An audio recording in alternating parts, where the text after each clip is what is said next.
नमस्कार दोस्तों, आपका स्वागत है एक्मे पब्लिकेशन के यूट्यूब चैनल पर। यहां आपको मिलेंगे कम्पिटिटिव एग्जाम्स से रिलेटेड वीडियोस जो परीक्षाओं में आपकी सफलता को सुनिश्चित करने में सहयोगी होंगे। आज हम प्रश्नों के माध्यम से समसामयिक घटनाओं को समझेंगे। तो आइए देखते हैं आज के प्रश्नों को और प्रमुख समसामयिक घटनाओं को। पहला प्रश्न है, डोमिनिका ने किस भारतीय व्यक्ति को अपना सर्वोच्च राष्ट्रीय सम्मान देने की घोषणा की है? आ. राष्ट्रपति द्रौपदी मुर्मू। बी. प्रधानमंत्री नरेंद्र मोदी। सी. विदेश मंत्री एस जयशंकर।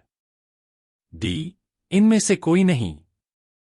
उत्तर है बी. प्रधानमंत्री नरेंद्र मोदी। प्रधानमंत्री नरेंद्र मोदी को कैरेबियाई देश डोमिनिका द्वारा सर्वोच्च राष्ट्रीय पुरस्कार डोमिनिका अवार्ड ऑफ ऑनर से सम्मानित किया जाएगा।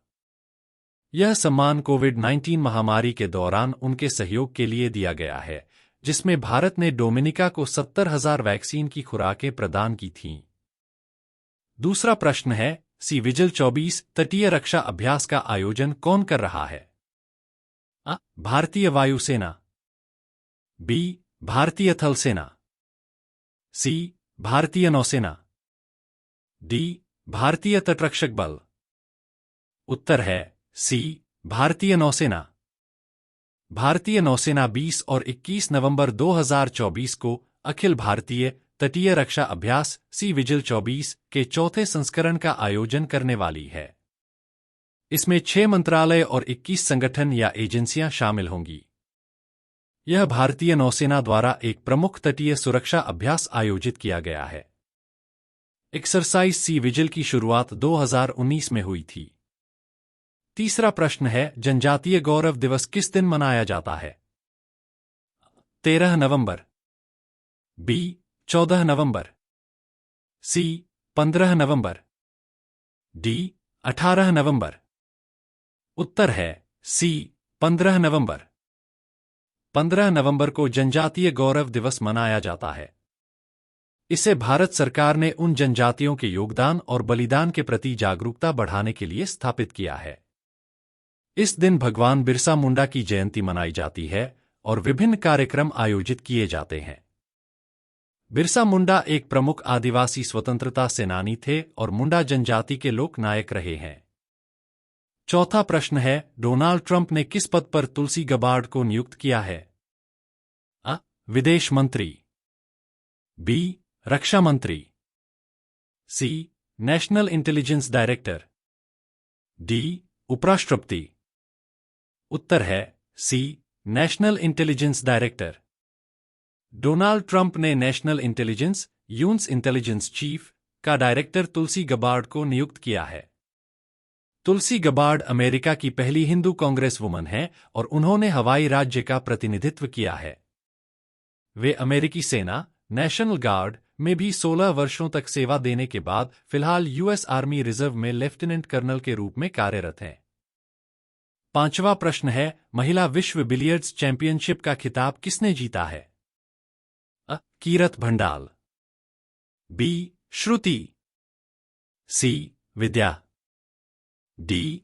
गीता। उत्तर है बी. श्रुति। चेन्नई की एल श्रुति ने हमवतन कीरत भंडाल को हराकर इंग्लैंड के वालसॉल स्थित लैंडीवुड स्नूकर क्लब में महिला विश्व बिलियर्ड्स चैंपियनशिप का खिताब जीत लिया। श्रुति लैंडीवुड स्नूकर क्लब में 5 देशों का प्रतिनिधित्व करने वाली 7 प्रतियोगियों में सबसे कम रैंक वाली खिलाड़ी के रूप में पहुंची थीं। अगला प्रश्न है, सिम्बायोसिस इंटरनेशनल यूनिवर्सिटी के पहले विदेशी परिसर को कहां स्थापित किया गया है? अ. लंदन। बी. न्यूयॉर्क। सी. दुबई। डी. सिडनी। उत्तर है सी. दुबई। सिम्बायोसिस इंटरनेशनल यूनिवर्सिटी का पहला विदेशी कैंपस दुबई नॉलेज पार्क में उद्घाटन किया गया है। यह भारत और यूएई के बीच शैक्षिक सहयोग को बढ़ावा देने में एक महत्वपूर्ण कदम है। विदेश मंत्री डॉक्टर जयशंकर ने सिम्बायोसिस कैंपस का उद्घाटन किया है। सातवां प्रश्न है, पहला बोडोलैंड महोत्सव कहां आयोजित किया गया है? अ. गुवाहाटी। बी. कोकराझार। सी. दिल्ली। डी. शिलांग। उत्तर है सी. दिल्ली। पहला बोडोलैंड महोत्सव 15 और 16 नवंबर 2023 को दिल्ली के इंदिरा गांधी खेल परिसर में आयोजित किया जाएगा। इस महोत्सव का उद्घाटन प्रधानमंत्री नरेंद्र मोदी 15 नवंबर को करेंगे। बोडोलैंड भारत के असम राज्य का एक क्षेत्र है जिसे बोडोलैंड टेरिटोरियल काउंसिल (BTC) के अंतर्गत रखा गया है। यह असम के 4 जिलों से संबंधित है जो ब्रह्मपुत्र नदी के उत्तरी किनारे पर स्थित है। बोडोलैंड का गठन बोडो लोगों की आकांक्षाओं और अधिकारों की रक्षा के लिए किया गया है।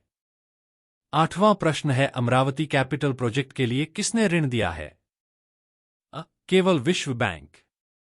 बी. केवल एशियाई विकास बैंक। सी. विश्व बैंक और एशियाई विकास बैंक दोनों। डी. भारतीय सरकार। उत्तर है सी. विश्व बैंक और एशियाई विकास बैंक दोनों। अमरावती कैपिटल प्रोजेक्ट आंध्र प्रदेश के लिए एक महत्वाकांक्षी योजना है जिसका लक्ष्य राज्य की नई राजधानी बनाना है। इसे पहले 48,000 करोड़ रुपए की लागत से शुरू किया गया था, लेकिन अब लागत में 5,000 से 10,000 करोड़ रुपए की बढ़ोतरी होने का अनुमान है।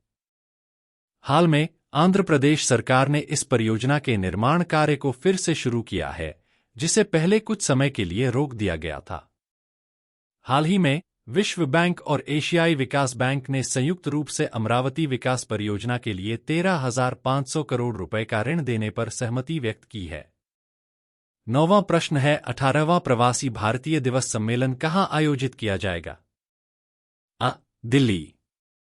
बी. मुंबई। सी. कोलकाता। डी. भुवनेश्वर। उत्तर है डी. भुवनेश्वर। 18वां प्रवासी भारतीय दिवस (PBD) सम्मेलन 8 से 10 जनवरी 2025 तक ओडिशा के भुवनेश्वर में आयोजित किया जाएगा। इसकी आधिकारिक वेबसाइट pbdindia.gov.in का शुभारंभ 12 नवंबर 2024 को किया गया है। आपको यदि हमारा ये वीडियो पसंद आया हो तो लाइक, शेयर और सब्सक्राइब करें। थैंक्स।